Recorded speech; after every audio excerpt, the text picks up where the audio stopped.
I've had the KTM 1290 Super Adventure S now for exactly 2 years, and I've ridden 35,000 kilometers with it. If you want to know what I think about it, stay tuned.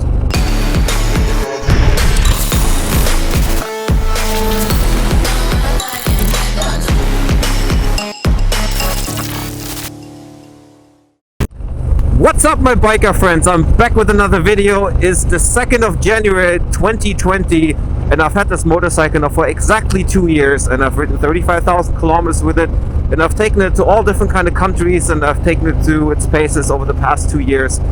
This is my big review after owning this bike for 2 years. But before we get into that, I just want to briefly talk to you about the reason why I bought an adventure bike in the first place. The main reason for me is I needed a bike to travel with that gets me to places that actually I want to ride in. As you know, I live in the capital of Germany, which means I'm pretty far away from most of the nice areas that I've visited this year. So I need a bike that can get me there, in comfort, bike that I can ride on for a long time during a single day, and I'd still be happy to ride with it the next day. So I need something comfortable, I needed something sportive, that once I'm there, that I can have fun riding. And these adventure bikes do that, and especially this KTM does that for me. So I'm gonna take you through the different kind of places I've been to, the different conditions I've taken the bike to, show a few clips of that, and I will talk to you about what I liked about the KTM and where I think the KTM can still improve. Just a little spoiler up front, most of the things that the KTM has done with this bike I really like. There's a few things they can definitely improve on, and I will get to that in a few minutes. So I'm gonna start off easy. I'm gonna start with Sardinia.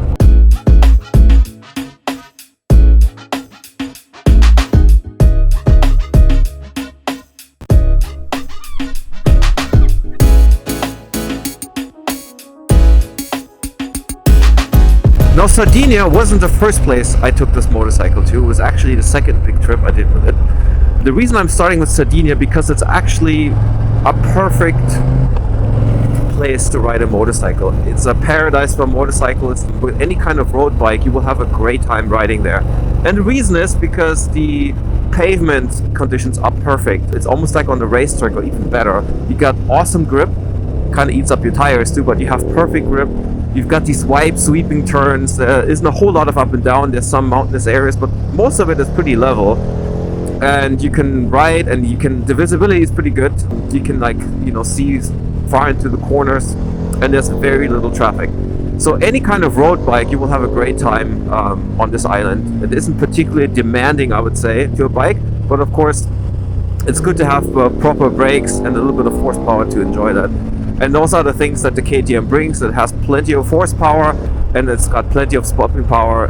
If you flying into a turn and you want to slow down the bike, you need good brakes. It's definitely not pushing the brakes to the limit, but it's nice to have these good brakes. Another thing that I really appreciate, especially over the BMW GS that I had before that, is that you can stiffen up the suspension system quite a bit more than you could on the BMW. So you have a very firm setup on this bike, which gives you a lot more control, when you're riding it hard. And that's something I really appreciate, and especially in Sardinia, I always had the damping mode set to sport, which is the firmest setting that you can have on this motorcycle. That's something that I really, really like. Speaking of the riding modes, of course, this bike has plenty of electronic assistance in there. Most of the time, I actually have it set to its firmest setting. 90% of the time, I'm riding in damping mode sport, which is the hardest setting. I have it in street right now because the roads are kind of wet today and it's cold. So I still have it set in street, I haven't changed it yet. But most of the time I'm riding in sport mode. Also, throttle response is usually set to street for me. I've had it a few times in sport mode, I believe, in Sardinia. So if you're starting to ride a bit more aggressively, you need quicker throttle response, and I think it changes also the traction control. If you want that, you can set it to sport. The only other time I've actually set it to sport mode was on the track, and I get to that later in the video. So all the electronic assistants are nice to have. One thing that I really like about this motorcycle is the quick shifter. My BMW also had a quick shifter, and it was a bit... it didn't always work that properly at all times. Sometimes there would be a lag, which felt like a second long lag when you try to up and down shift, especially the upshift. So if you're accelerating hard out of a turn, you want those gears to flop in. And this KTM does a much better job at it. I know it's harder to do for 2-cylinder engines than it is for, let's say, 4-cylinder engines for some reason. But KTM has really done a job with this V2. It works really, really well. It also works if you're not on the full load or if you're on sort of the mid-range RPMs. It doesn't matter. It always works like a champ, and that's a huge improvement over what I had on the BMW. So those are the features that I really appreciated in Sardinia. Now let's go to a place that this bike was really built for. I'm going to take you to the Alps now. I've been to the Alps multiple times with this motorcycle, and I've traveled all the way across the Alps. Most of the passes I've traveled, most of the top 50 passes I've traveled with this motorcycle over the past 2 years. So I've got lots of experience traveling in the Alps, and like I said, this motorcycle was made from conditions like this. This is the street version of the 1290 Super Adventure, so it's set up for street riding primarily. You can convert it, of course, to off-road mode, which I have done, and I'll talk about that later as well. But the Alps, the mountains, passes that go up and down, windy roads, hairpin turns, this is what this bike was designed to do. And it's really, especially as compared to, let's say, a sport touring bike or a super sports bike, the tight turning radius really helps in these tight corners that you would find in the mountains. Not every mountain pass is like this, but of course there are some that have really tight hairpin turns, like the Stelvio Pass, for example. It's not like you can't ride it with a sport touring bike. It's just really easy to do that with a bike like this. You don't have to worry about it. You can corner really tight, even at low speeds, and you don't have to worry about the bike not turning fast enough. So that was one of the reasons that I really liked. The other reason where the bike really shines is the horsepower and the brakes. Obviously, when you go up a pass, you need that horsepower, and you're accelerating out of a turn, and it's a lot of fun to do this with this motorcycle. You can just crank the throttle up and just accelerate out and go up a mountain pass, and normally you're on a straight road, those 160 horsepower won't really kick in until you pass the 100 kilometers an hour mark.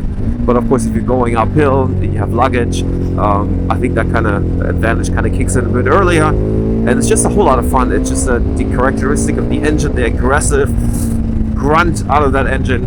I still like that after 2 years. It doesn't get old. Really like this. Now also, when you're going downhill, this is when you really need good brakes and good braking power, especially if you have luggage or if you're riding with the pillion and you're going downhill. If you're riding it very aggressively, you need good brakes that can take lots of braking without overheating too fast. I have managed to overheat the brakes to a point where you would, see some brake fading. It wouldn't fail completely, but at very high temperatures, and if you're really overdoing it, and that was without a whole lot of luggage and the pillion, you can definitely get very hot brakes, and you can definitely feel that it gets, the fading sets in. Now that happens very slow, so you don't have to worry about it, but most of the time it's not an issue, especially in the mountain. It doesn't really get that warm anyway. I've really had an issue with that for most of the riding. So the brakes are really, really good off that. Also, I talked about the suspension setup. On most roads, even on the ones that are a bit iffy, I had it set to sport mode. I think it's the best riding mode if you're riding it a bit faster, and I have the throttle response set to street mode. So awesome place to ride it in the Alps.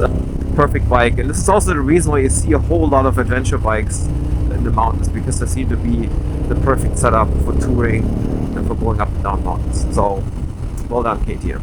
So next I'm going to talk about another area, and that is actually the Black Forest and the neighboring regions in France that I've taken this bike to. And the reason why I picked this area is because I want to specifically talk about roads that are not as good with pavement. You have that in the Alps as well. You have roads that are not paved that well, but I've seen a lot of it, especially in France, Germany, in the Black Forest, where you have really kind of tiny roads set up. But it wouldn't be a whole lot of fun if you were riding it on a sport touring bike or even a super sport bike, because the road conditions are so bad, it just kind of bounces up and down. And this is where the suspension system of this KTM comes in. It's got an awesome, I think it's got 200 millimeters of suspension travel, like most of these big adventure bikes. And the advantage of that is, of course, that it soaks up all the bumps, and you can ride the entire day on really bad road conditions and enjoy the ride. And I think that's kind of important, because it just opens up a spectrum of roads that you would normally not ride if you didn't have a good suspension system. But even on those really bad roads, I keep the suspension system in the sports setting. The semi-active suspension system kind of does a really good job of still keeping that ride comfortable. If it gets really bad, I will switch it to street mode. I haven't really used anything softer than the street mode. So the next area I want to talk about is going at high speeds. Now I know that's more an issue in Germany because we have the Autobahn where you can ride as fast as you want, and I guess it's a non-issue in the rest of the world. But this bike is rated for 250 kilometers an hour. I've never taken it up to that speed, to be honest. I think the fast was just over 240, just over 240 with the bike, and this is where we come to some of the biggest issues that I have with this motorcycle, and I'm sure you've heard about it. It's the high-speed wobble, the high-speed instability of the motorcycle that KTM had an issue with since the 1190, and also with the first iteration of the 1290, and now with this bike, it starts to wobble depending on conditions. 220 kilometers an hour, you will see that wobbling, and it depends on different conditions. So it depends on the fact if you have wind, the kind of clothing you're wearing, how the wheels are balanced, what kind of windshield you're using. So it's really sensitive to all these things. So if you have luggage on there, if you're riding it with panniers, all these things make a huge difference. And the problem I have with this, because all of the other bikes that go that fast don't seem to have that issue. Somehow they managed to go fast without that being a problem, and just the sensibility to the different conditions that you have to be somewhere between 200 and 220 kilometers an hour where it stops working. And in the best cases, I've ridden it with a leather jacket, almost no wind, and I've been able to take it up to 240 for a very short amount of time.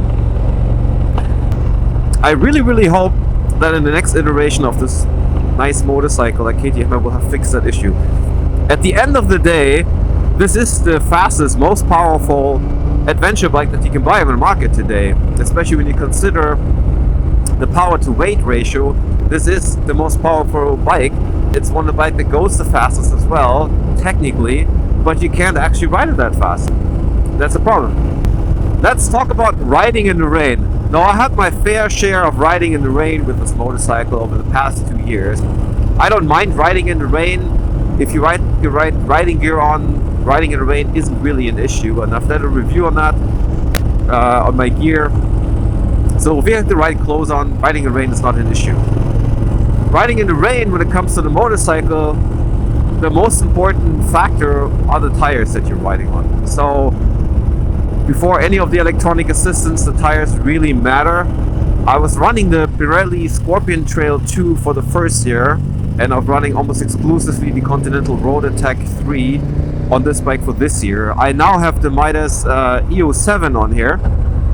They're not very good wet tires, but I get to that in another video. So the tires really matter. The Pirelli and the Continental tires, they were great. They have great wet riding performance, which is great. And the thing that the bike can bring to the table are, of course, all the electronic assistance that you have on a motorcycle like this. So first and foremost, if you need to stop the bike, you need to have a good ABS system. Now, this motorcycle is obviously decked out with the most sophisticated electronics you can get on a bike to date, and that includes the ABS system. The ABS system works really well, which includes the cornering ABS. Now, of course, you're not going to corner really hard in wet conditions, but it's really just good to know that you have sort of the best electronics in the bike that you can buy on the market right now.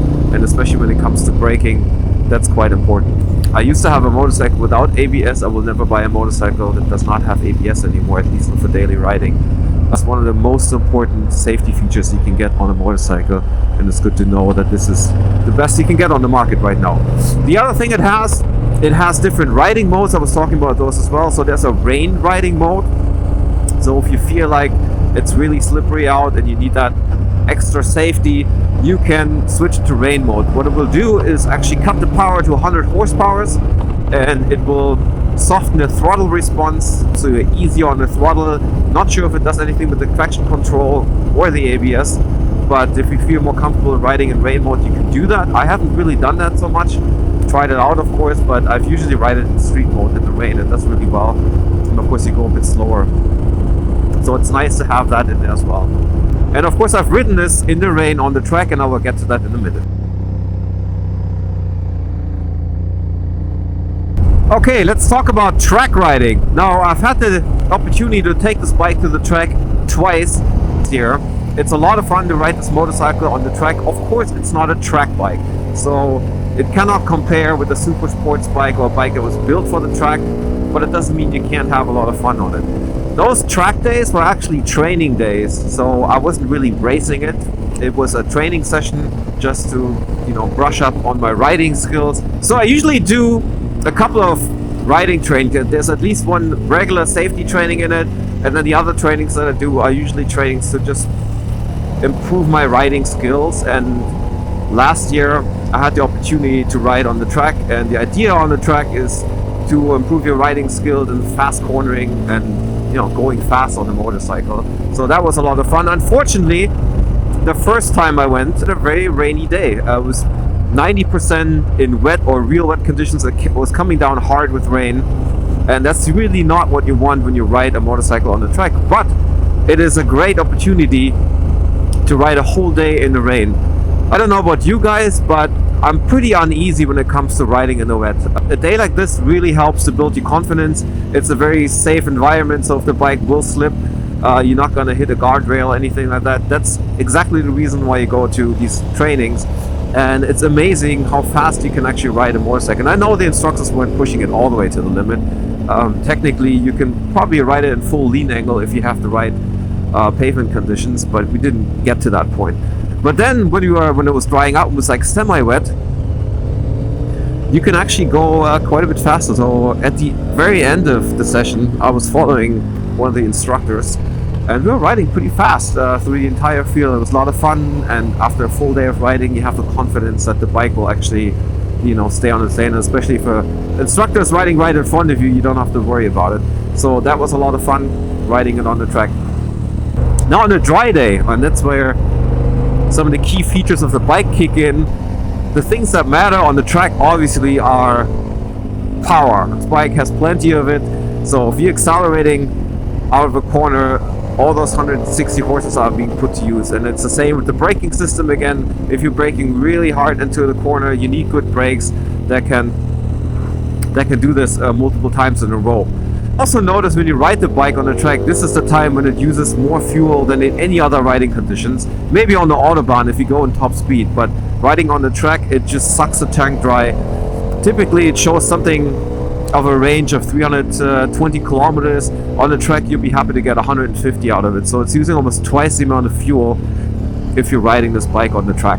And then the other things that are nice about this motorcycle on the track I've already talked about. It's the sort of ride modes that you set. So I had it set to sport mode when I was riding it on the track. The very few times where you actually need sort of a more aggressive setup on the throttle.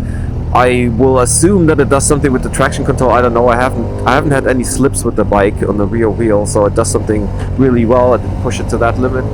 And of course the damping was set to sport to keep it in its sportier setting. Of course I wasn't riding with a whole lot of luggage on it. It's just me on the motorcycle. Yeah, that's where the bike really kicks in. So you can chase the occasional super sports bike with it if you want to, but of course this is not a track bike, obviously. Let's talk about off-road riding.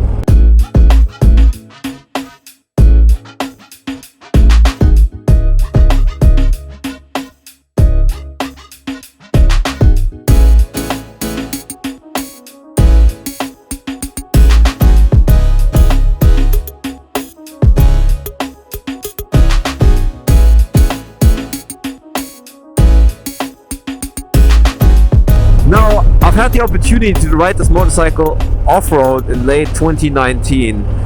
After my first crash on the road, there's a video on that, on my crash on the channel if you haven't seen it already. So after my first crash on the road, I had my first scratches in the motorcycle, and I decided, what the heck, let's take this bike and do some off-road training. I've always thought about the idea of riding a big adventure bike off-road. I had my first off-road training, I would say half of a training with the 1200 GS, and unfortunately that was cut short because of the clutch on that bike. The clutch cylinder broke on the motorcycle. That was out without a clutch soon after the lunch break, so I didn't really get to do much except the basics, so back and forth. That's many years ago. And then I did a 2-day training on 250 cc's in Mallorca which is obviously a very different deal than riding a bike like this off-road. Yeah, so when I had the opportunity to ride it off-road, I signed up for a training. There's a video on that as well, on the off-road riding. And the things that really matter on a motorcycle is that obviously these adventure bikes are made to go off-road. Now, the initial setup wasn't to be an off-road setup. This is the street version, like I said, but it's pretty easy to convert it to be capable of off-road. It's just really a new set of tires, and I just got a new set of wheels as well, and I installed a bash plate and some of the other things I already had on the bike, like the levers that kind of flip up. So that's enough. You really just need the right tires to go off-road. Now, the things that you do as a beginner when you ride off-road, a lot of the stuff is at very low speeds. You're not going very fast, it's just handling and getting the balance right on the motorcycle. And of course, there's a few things that help you to set up right for the off-road riding. So it's all these ride modes. You can put it in off-road riding mode. You can set the ABS to off-road, which means you can lock the rear wheel, but the front ABS will still be active. You can change the traction control to off-road, or you can even turn it off. And that's one of the minor issues that I have with this motorcycle. If you do that, every time you turn the bike off and on again, you have to put the traction control into off mode or off-road mode again. It will not stay that way. There's a dongle you can buy for 100 euros that will save the settings, and you don't have to worry about switching it back to the off conditions. I guess it's a safety feature that always locks in, but it could have been something that they could have installed in some sub-advanced menu, and you just click a button and it's in there, and that extra 100 euros can't really be the big deal there. So it's a bit annoying, especially when you get to that, and I didn't know that up front, and I always had to switch it back to turn the traction control off. So this is a minor issue that I had with the bike. Other than that, it's really fun as long as you can balance it. The BMW carries the weight much lower in the frame. I've had the chance to actually ride with the BMW GS for a short amount of time just to see how it balances, and it's a major difference to the KTM. It's a whole lot easier to ride because of the weight distribution that the BMW has. It's much easier to balance at low speeds. It's probably also easier as an entry bike when it comes to riding off-road. Now, I was talking to some of the instructors and I said, yeah, that's true for low speed riding, but as soon as you go a bit faster, it doesn't matter anymore, and so the KTM is really in a disadvantage. But when you're learning and you're going at low speeds, it's just a bit harder. It's not like you can't do it, it's just a bit harder to balance a bike that has the weight high up in the frame. But that goes for the Ducati and the Triumph as well. They all have their weight a bit higher. I think that's one of the areas where the BMW really has a big advantage with the inline Boxer. Okay, let's talk about my crashes really briefly. Now, I have a video online where I talk about my crash on the Stelvio pass, and I've crashed the bike off-road as well. The things I just want to say about that here in this video is that, well, first I was very lucky that not much of the bike got damaged. The crash that I did on the Stelvio, that was at relatively high speeds. I think it was 50 kilometers an hour. Of course, if a bike like this hits the guardrails, there's a lot of damage it can do. Luckily, it just went sort of down 5 meters down a hill a little bit on a grassy patch. This bike can take some abuse, but you have to be lucky that some of the crucial parts don't get hit. So if something hits the engine parts and oil is leaking, your trip is over. What really helped, having the crash bars on the bike that prevented most of the serious damage on the motorcycle, and overall it's really just scratches in the end. Now, the crash that I did off-road was almost at a standstill, so it just kind of tipped over to the right hand side. You still get scratches in the paint, so my right tank panel here already had some scratches from my Stelvio crash, and I just added a few more on the off-road cut. You can't really see it on camera. It isn't major, but of course there's some damage. You know, if you have a brand new bike, you might not want to do that even at very low speeds. But other than that, the thing that you will notice when you have to pick up that motorcycle is how heavy it actually is. So even though it is the lightest of the bunch, it's still 240 kilograms that you have to lift up, and you can definitely feel the weight of the bike. Now, just a brief word on reliability and maintenance of this motorcycle. Now, we're still in the 2-year warranty the past 2 years, and I actually extended the warranty for another 2 years, which means you have to bring it for a regular checkup to the service. The service cycle here is every 15,000 kilometers, which I think is great to have that extended cycle now. BMW was do every 10,000 kilometers, and that's really very limiting, especially if you know your long trips are at a range of 8,000 kilometers. You always have to time that right. 15,000 kilometers gives you a lot more wiggle room. I think that's fine, and you have to be within those 15,000 kilometers if you want to take advantage of the warranty. If you're not bringing it to the service, there is a good reason for you, KTM, not to fix something under warranty. With that being said, I haven't had any issue with this motorcycle in the past year. There hasn't been a single warranty issue, a single problem mechanically with the bike at all. Now, of course, that's just my experience. It's just one experience out of many, I'm sure. So just to wrap this video up, this is an amazing motorcycle that is very versatile and exactly fits the bill to what I'm looking for at the moment for a motorcycle. It gets me to the places that I want to ride in comfort. It is fast enough to have a lot of fun in areas like Sardinia or the Alps. You can have fun on the track with it. Now it opens up the range of riding off-road, which allows a completely different riding experience if you can ride this bike off-road. It's been very reliable to me, and it's still a lot of fun. It's still state-of-the-art. The KTM still sells the same bike in this season with just cosmetic changes, but it's the same setup. And I would say, for me, this is the best adventure bike I could buy on the market right now. So I'm quite happy with it. I'm sure I forgot a few things on this review, so please feel free to comment in the comment section. Let me know what you think on your experiences are on the bike. If you haven't already, please subscribe to the channel, and I'll see you guys in the next video. Ride safe.